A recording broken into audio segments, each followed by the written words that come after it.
सामाजिक विज्ञान कक्षा 10 समकालीन भारत 2 वन एवं वन्यजीव संसाधन पाठ 2।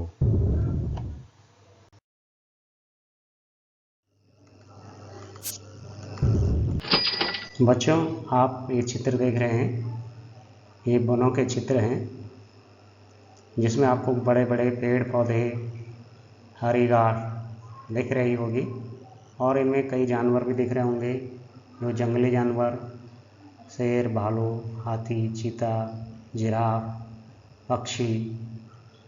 तो वन वे स्थान होते हैं जिनमें बहुत सारी वनस्पतियाँ उगी होती हैं, पेड़ पौधे होते हैं, घासें होती हैं और इनमें कई जंगली पशु पक्षी निवास करते हैं।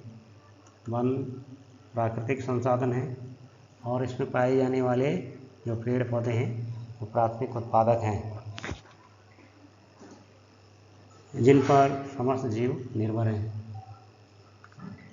1952 में जो वन नीति तैयार की गई थी भारत सरकार के द्वारा, उसके अनुसार 33% भूभाग के क्षेत्रफल पर वन होने चाहिए, किंतु इनका जो प्रतिशत है वास्तव में वो 24.5% है। भारत जैव विविधता से परिपूर्ण है। जैव विविधता का अर्थ होता है, जैव का मतलब होता है जीव और विविधता मतलब प्रकार, अर्थात बहुत सारे प्राणियों के प्रकार, उसमें वनस्पतियाँ हो सकती हैं, उसमें बहुत सारे पशु पक्षी हो सकते हैं, मतलब अर्थात वो कई प्रकार के हमारे भारत में पाए जाते हैं। और विश्व में जो जैव उपजातियाँ होती हैं उनका 8% भाग, जो लगभग 16 लाख है, वो हमारे भारत में पाई जाती है।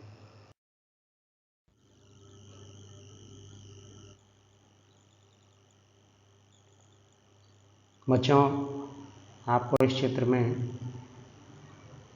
बहुत सारी चीज़ें दिख रही होंगी, तो इनमें से कुछ जैव संसाधन हैं और कुछ अजैव संसाधन हैं।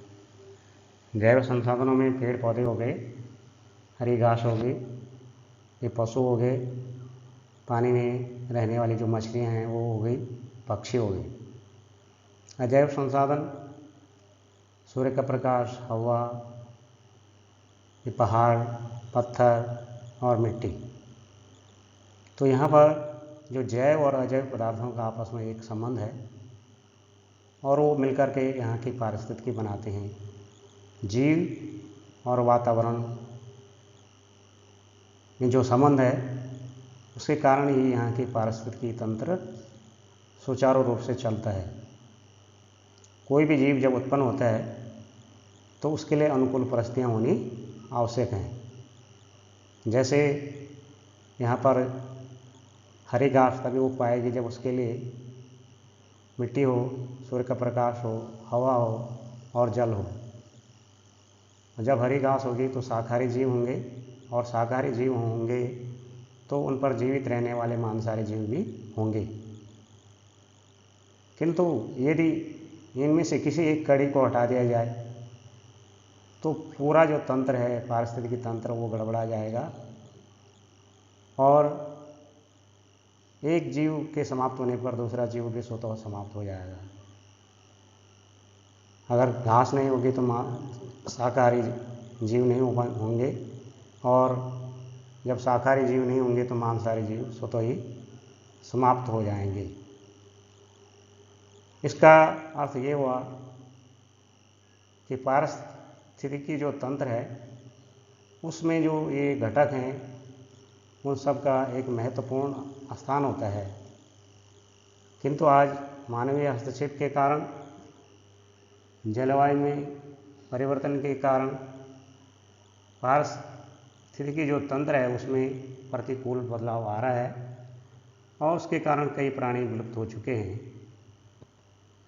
एक अनुमान के अनुसार 10% वन्य वनस्पति जात और 20% स्तनधारी जो प्राणी हैं वे लुप्त हो चुके हैं। वनों से लाभ। वनों से हमें कई प्रकार के फल फूल मसाले प्राप्त होते हैं जिनका हम उपयोग करते हैं और साथ ही साथ व्यापार वगैरह करके आजीविका भी चलाते हैं। साथ ही साथ वनों में जो जीव जंतु होते हैं उन्हें भी वनों से ही भोजन प्राप्त होता है। वनों में जो पेड़ पौधे हैं वो प्रकाश संश्लेषण के द्वारा ऑक्सीजन वातावरण में छोड़ते हैं और वायुमंडल में जो विषैले गैस कार्बन डाइऑक्साइड होती है उसे अवशोषित करते हैं। वन किसी क्षेत्र की जलवायु को प्रभावित करते हैं। अगर किसी क्षेत्र विशेष में वनों की अधिकता है तो वहाँ की जलवायु ठंडी होती है। वे वर्षा को अपनी ओर आकर्षित करते हैं और उस क्षेत्र में अधिक वर्षा होगी तो जल की मात्रा अधिक होगी और जल है तो जीवन है और जीवन है तो समृद्धि है। इसके अलावा वनों से हमें कई प्रकार की इमारती लकड़ियाँ प्राप्त होती हैं जिनसे हम अपने घरों का निर्माण करते हैं, रेलवे लाइन का निर्माण करते हैं और साथ ही साथ इन इमारती लकड़ियों के व्यापार के द्वारा कई लोगों का व्यवसाय चलता है, उन्हें आजीविका प्राप्त होती है। वनों से जो लकड़ी प्राप्त होती है उसे ईंधन के लिए भी प्रयोग में लाया जाता है। ग्रामीण क्षेत्रों में अधिकतर भोजन जो बनाया जाता है वो लकड़ियों के माध्यम से तैयार होता है, तो ये ऊर्जा का ये बहुत अच्छा काम करती हैं। जड़ी बूटियाँ, वनों से हमें कई महत्वपूर्ण जड़ी बूटियाँ प्राप्त होती हैं जो हमारे स्वास्थ्य में काम आती हैं, हमें निरोगी रखती हैं और बीमारियों से मुक्त रखती हैं। जो वन होती हैं वे मिट्टी के कटाव को रोकते हैं, मिट्टी को संरक्षित करते हैं, बाढ़ को नियंत्रित करते हैं। वनों में बहुत सारे पशु और पक्षी निवास करते हैं, तो वन उन्हें आवास देते हैं। वन ही इन पशुओं के घर होते हैं, तो अगर वन हैं तो ये पशु हैं। तो इस तरह से हम देख रहे हैं कि वनों से हमें कई प्रकार के पृथ्वी पर मानव के विकास के साथ साथ जो वन हैं और जो वन्य प्राणी हैं उनकी संख्या लगातार कम होती जा रही है और इनको बचाने के लिए जो अंतर्राष्ट्रीय प्राकृतिक संसाधन संरक्षण संघ है IUCN, उसके द्वारा उन लुप्त होने वाले प्राणियों या जिन की जातियों को संकट पैदा हो गया है उनके लिए कुछ श्रेणियां तैयार की गई हैं, जैसे सामान्य जातियों की श्रेणियां। तो इसमें उन प्राणियों को, उन वनस्पतियों को रखा गया है जिनकी संख्या सामान्य रूप से बनी हुई है, अर्थात जिनका फिलहाल समाप्त होने का, लुप्त होने का खतरा नहीं है, जैसे कबूतर, बिल्ली, भैंस, चीड़ के पेड़ हो गए। दूसरा, संकटग्रस्त जातियाँ। संकटग्रस्त जातियों में उन प्राणियों को रखा गया है जिनका अस्तित्व जो है संकट में है और ये धीरे धीरे इनकी संख्या बहुत कम होती जा रही है। उसके लिए कई कारण हो सकते हैं। इनका शिकार हो गया, प्रतिकूल परिस्थितियाँ हो गई, जो वातावरण है उनको वो नहीं मिल पा रहा है और यदि इनकी यही परिस्थितियाँ बनी रही तो ये लुप्त हो सकते हैं। जैसे काला हिरन हो गया, एक सींग वाला गैंडा हो गया, शेर पूँछ वाला बंदर हो गया और ये एक वनस्पति जो है, घास है, ये चीड़ जैसे ये पेड़ है कोई, हिमालयी क्षेत्रों में पाया जाता है और इसका उपयोग जो है औषधि के लिए किया जाता है, लेकिन इसका इतना दोहन किया गया है कि ये संकट में इसका अस्तित्व आज है। इसके अलावा सुभेद जातियाँ, इन जातियों में उन प्राणियों को रखा गया है जिनकी संख्या लगातार घटती जा रही है और इसी तरह ये घटती रही या इसी तरह की परिस्थितियाँ बनी रही तो एक दिन ये संकट में आ जाएंगी। जैसे ये नीली भेड़ हो गई, एशियाई जो ये हाथी हो गया, ये गंगा नदी की डॉल्फिन है। गंगा नदी के डॉल्फिन भारत का जो है राष्ट्रीय जलीय जीव भी है।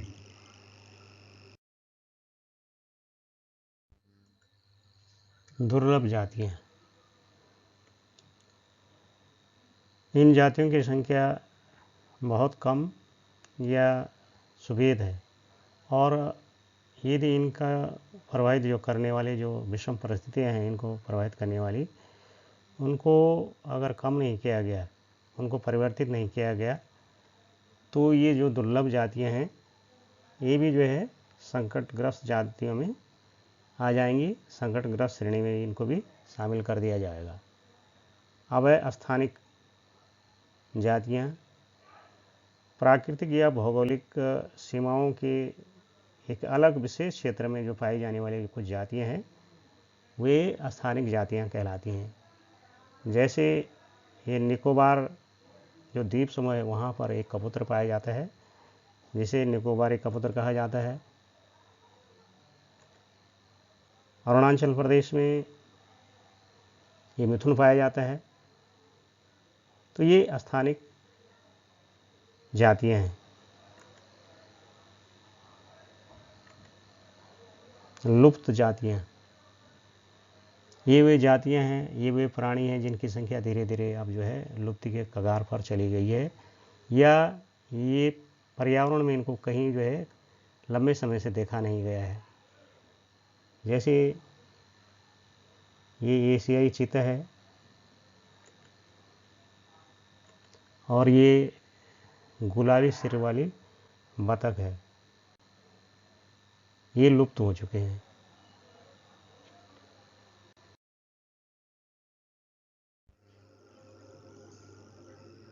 जैव विविधता को नुकसान पहुंचाने वाले कारक: वन विनाश। वन ही बहुत सारे पशु पक्षियों के आवास होते हैं, वहाँ से उन्हें भोजन प्राप्त होता है, और यदि वनों का विनाश होता है तो स्वाभाविक रूप से वहाँ निवास करने वाले जो पशु पक्षी हैं, पेड़ पौधे हैं, उनका भी विनाश हो जाएगा।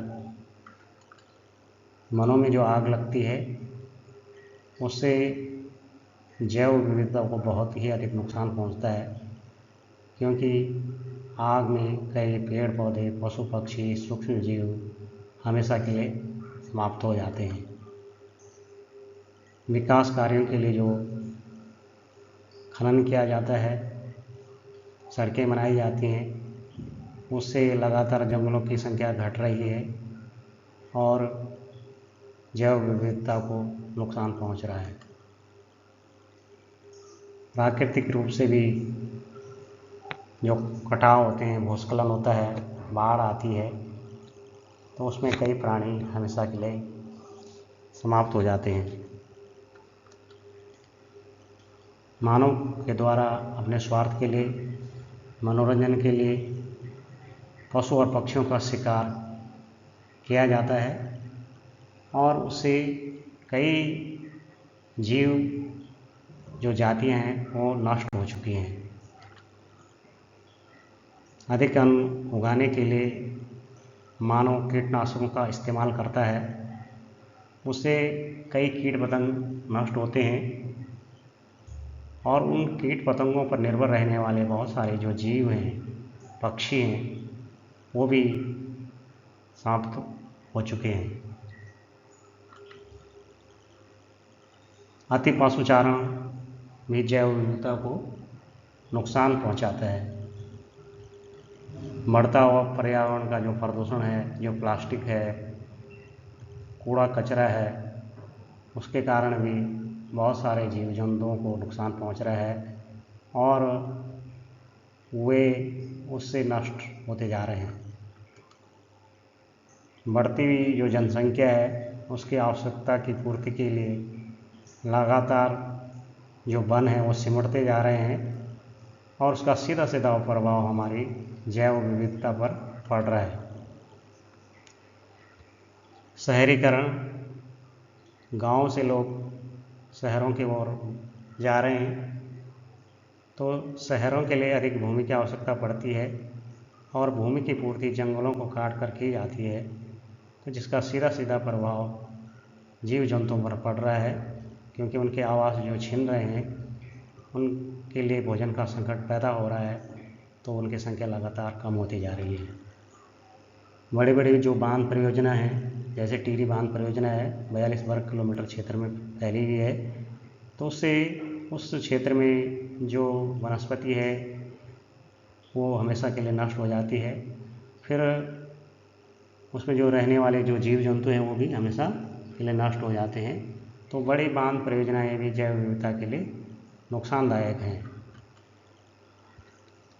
जलवायु परिवर्तन, पर्यावरण में प्रदूषण के कारण, जंगलों में आग लगने के कारण लगातार जो पृथ्वी का जो तापमान बढ़ता जा रहा है, उसके कारण जीव और जंतुओं की कई जो जातियां हैं वो नष्ट होती जा रही हैं, विलुप्त होती जा रही हैं।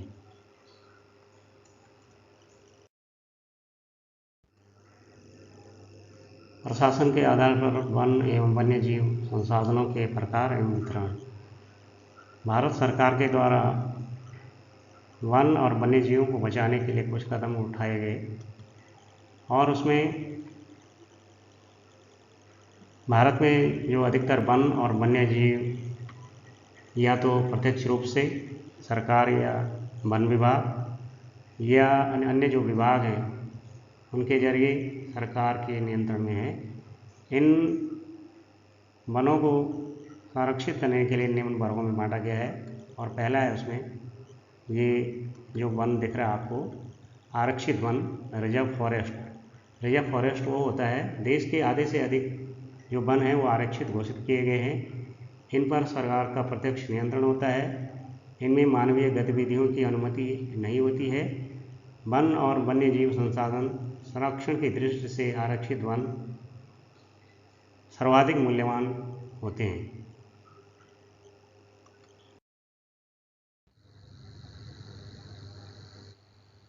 वनों का दूसरा प्रकार है रक्षित वन, प्रोटेक्टेड फॉरेस्ट। ये वन भी सरकार द्वारा संरक्षित होते हैं, किंतु इनमें कुछ शर्तों के साथ मानवीय गतिविधियों की अनुमति होती है। और देश में 1/3 वन रक्षित वन है। इसके अंतर्गत वन भूमि को और अधिक क्षरण से बचाया जाता है। जैसे ये चित्र है, इसमें पशुओं को चरने की अनुमति दी जा रही है।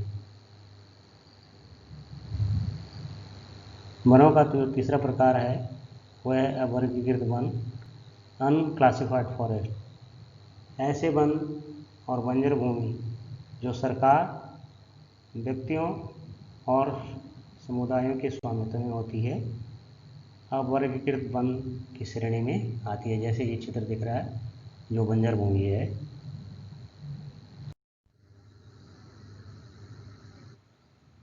भारत सरकार के द्वारा वन्य एवं वन्य जीवों के संरक्षण के लिए कुछ आवश्यक कदम उठाए गए। इसके लिए 1972 में सरकार के द्वारा एक वन्य जीव संरक्षण अधिनियम लागू किया गया। इसलिए इस अधिनियम के अंतर्गत जीवों के संरक्षण के लिए कई प्रकार के कदम उठाए गए, और उसमें सरकार के द्वारा राष्ट्रीय उद्यानों, जीव अभयारण्यों और जैव मंडल आरक्षित क्षेत्रों की स्थापना की गई। सबसे पहले जानते हैं कि राष्ट्रीय उद्यान क्या होते हैं। राष्ट्रीय उद्यान, नेशनल पार्क, आरक्षित वन क्षेत्रों के विभाग संरक्षण के लिए केंद्र सरकार के अधीन होते हैं। राष्ट्रीय उद्यानों में किसी भी मानवीय गतिविधि की कोई अनुमति नहीं होती है। इनकी सीमाएं स्पष्ट होती हैं। देश में वर्तमान में लगभग 105 राष्ट्रीय उद्यान हैं, जो बाघ, चीता, शेर, हाथी, गैंडा आदि के संरक्षण के लिए काम कर रहे हैं। राष्ट्रीय उद्यानों के कुछ उदाहरण हैं। जिम कॉर्बेट राष्ट्रीय उद्यान जो उत्तराखंड में है और देश का पहला राष्ट्रीय उद्यान है।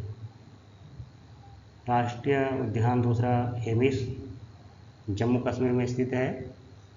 ये देश का सबसे बड़ा और सबसे ऊंचाई पर स्थित राष्ट्रीय उद्यान है।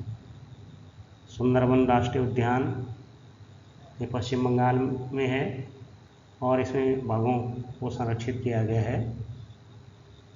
एक है बांधवगढ़ राष्ट्रीय उद्यान मध्य प्रदेश में। अगला है पेरियार राष्ट्रीय उद्यान जो केरल में स्थित है। काजीरंगा राष्ट्रीय उद्यान जो एक सिंग वाले गैंडे को संरक्षित करने के लिए है और ये असम में स्थित है।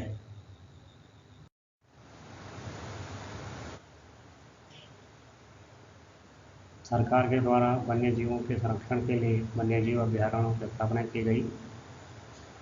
वन्यजीव अभयारण्य वे क्षेत्र होते हैं जो राज्य सरकारों के अधीन होते हैं और इनमें अनुमति के साथ कुछ मानवीय गतिविधियाँ जैसे नियंत्रित पशु चराई आदि की अनुमति होती है।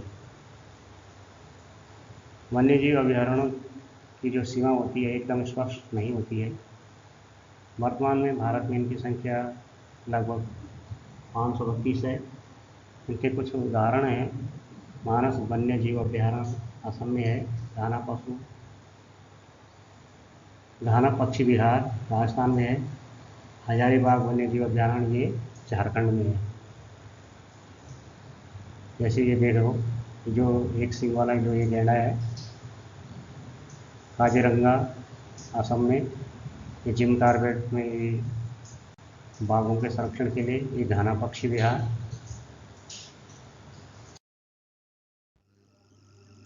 जैवमंडल आरक्षित क्षेत्र।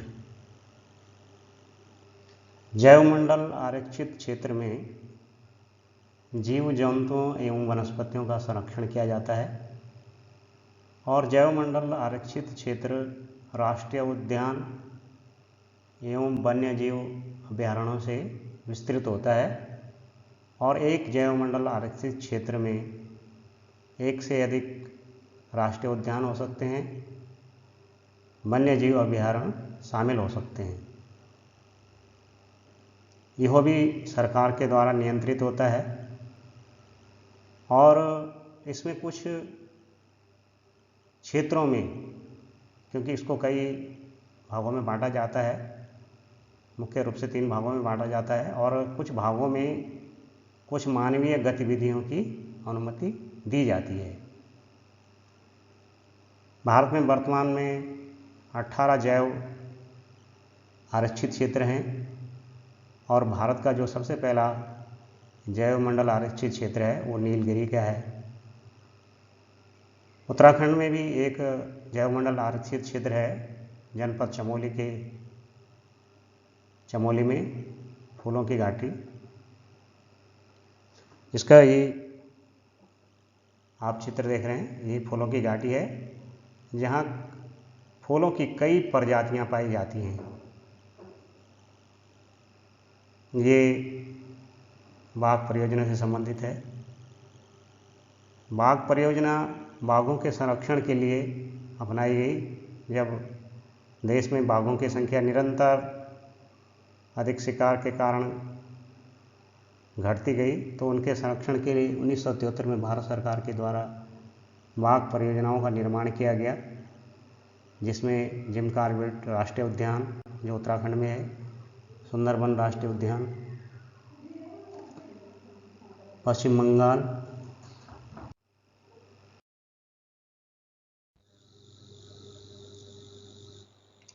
भारत में समुदाय और वन संरक्षण। वन संरक्षण के लिए समुदाय के द्वारा पहले से ही कदम उठाए जा रहे हैं क्योंकि वे वनों का महत्व समझते हैं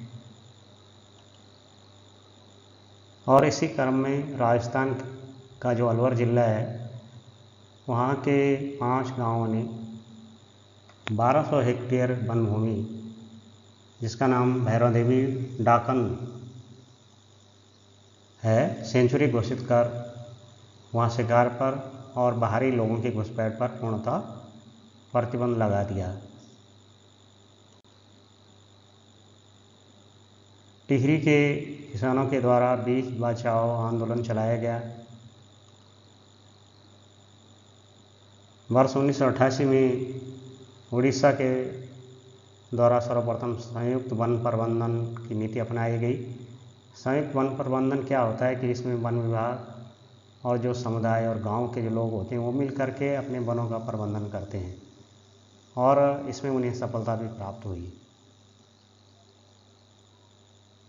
विभिन्न समुदायों के द्वारा कई पेड़ पौधों की पूजा की जाती है।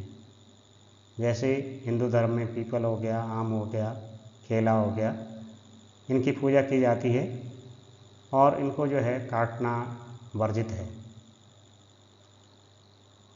साथ ही साथ वन्य जीवों के संरक्षण में एक और कदम राजस्थान का जो बिश्नोई समाज है वे काले हिरण की रक्षा के लिए प्रसिद्ध हैं। जैसे जो सलमान खान का जो काले हिरण के शिकार से संबंधित मामला है उसे आप जानते होंगे।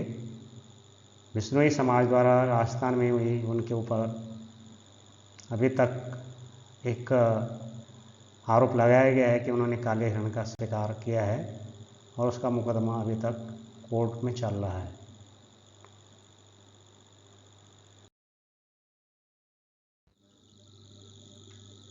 आपने देखा वन्य जीव और वनों के संरक्षण के लिए सरकार के द्वारा कई कदम उठाए गए और देश में कई समुदायों के द्वारा भी कदम उठाए जाते हैं। उत्तराखंड ने भी पर्यावरण के संरक्षण के लिए कुछ प्रसिद्ध आंदोलन चलाए हैं। उसमें से एक आंदोलन है चिपको आंदोलन, आपने सुना होगा। चिपको का मतलब चिपक जाना और ये पेड़ों पर चिपक जाना रैणी गांव चमोली में है। वहाँ की महिलाओं ने गौरा देवी के नेतृत्व में जब ठेकेदारों के द्वारा वहाँ के जंगल काटे जा रहे थे तो उनकी सुरक्षा के लिए वो पेड़ों पर चिपक गई थी और इस आंदोलन को आगे बढ़ाने का जो कार्य किया श्री सुंदरलाल बहुगुणा जी द्वारा और चंडी प्रसाद भट्ट जी द्वारा, इस आंदोलन को अंतर्राष्ट्रीय स्तर तक जो है इसे पहुंचाया गया और यह चिपको आंदोलन विश्व प्रसिद्ध आंदोलन है। ये देखिए गौरा देवी जी, सुंदरलाल बहुगुणा जी, चंडी प्रसाद भट्ट और ये दूसरी तरफ पेड़ों पर चिपकने का दृश्य पेड़ों के संरक्षण के लिए।